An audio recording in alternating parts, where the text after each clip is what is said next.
Bismillahirrahmanirrahim. Assalamualaikum warahmatullahi wabarakatuh. Saya Saidul Afkar dengan NIM 222121220 dari kelas HKI 3F akan mempresentasikan materi usul fikih mengenai dalalah. Yang pertama ada mind mapping dari dalalah, yaitu ada pengertian menurut istilah dan bahasa. Lalu pembagian dalalah ada dua, yaitu ada lafziyah dan ghairu lafziyah. Lafziyah dibagi menjadi 4, yaitu zahir, nas, mufassar, dan muhkam. Lalu ghairu lafziyah juga dibagi menjadi 4, yaitu khafi, muskil, mujmal, dan mutasyabih. Lanjut dengan pengertian dalalah menurut istilah, yaitu penunjukan suatu lafaz nas kepada pengertian yang mudah dipahami agar dari pengertian tersebut dapat diketahui kandungan nas tersebut. Lalu menurut bahasa, dalalah berasal dari bahasa Arab yang berarti menunjukkan atau penunjukan. Selanjutnya langsung masuk ke dalalah lafziyah. Yang pertama yaitu ada zohir. Pengertian zohir yaitu lafaz yang bisa dipahami maknanya secara langsung. Kedudukan lafaz zahir adalah wajib diamalkan sesuai dengan lafaz itu sendiri, sepanjang tidak ada dalil yang mentaksis, mentakwil, dan menasaknya.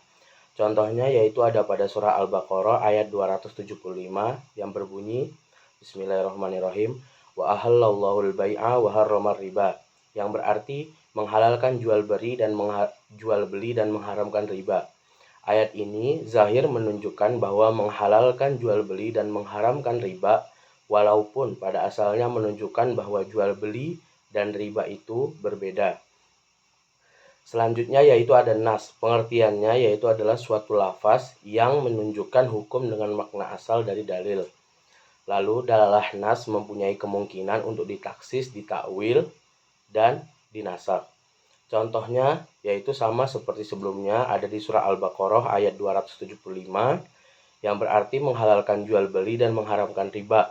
Ayat ini zahir mengatakan bahwa menghalalkan jual beli dan mengharamkan riba, walaupun tujuan awalnya membedakan antara jual beli dan riba sebagai bantahan kepada kaum Yahudi yang menyamakannya.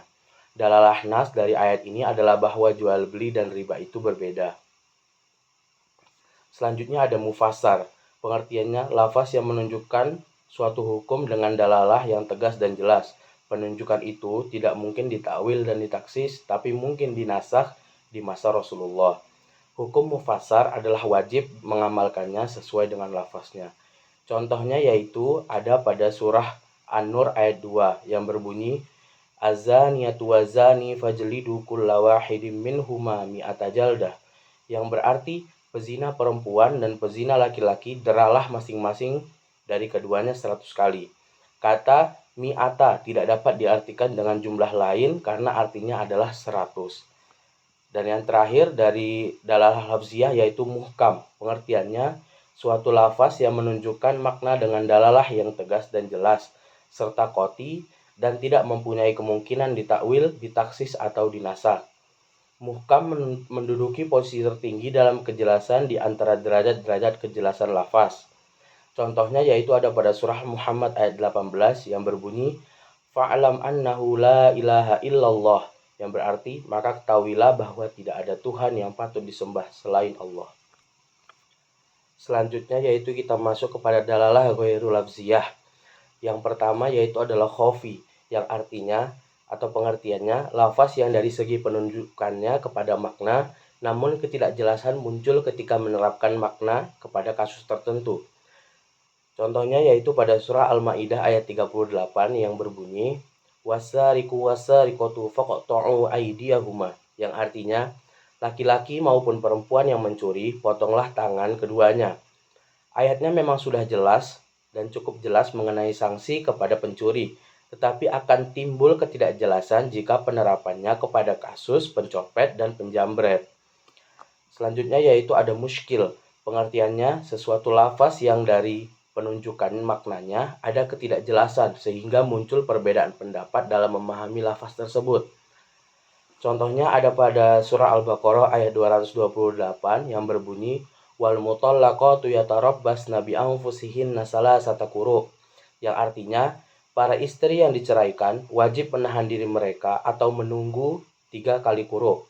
Menurut ulama Hanafiyah, quru diartikan dengan masa haid, tetapi menurut ulama Syafi'iyah, quru diartikan dengan masa suci.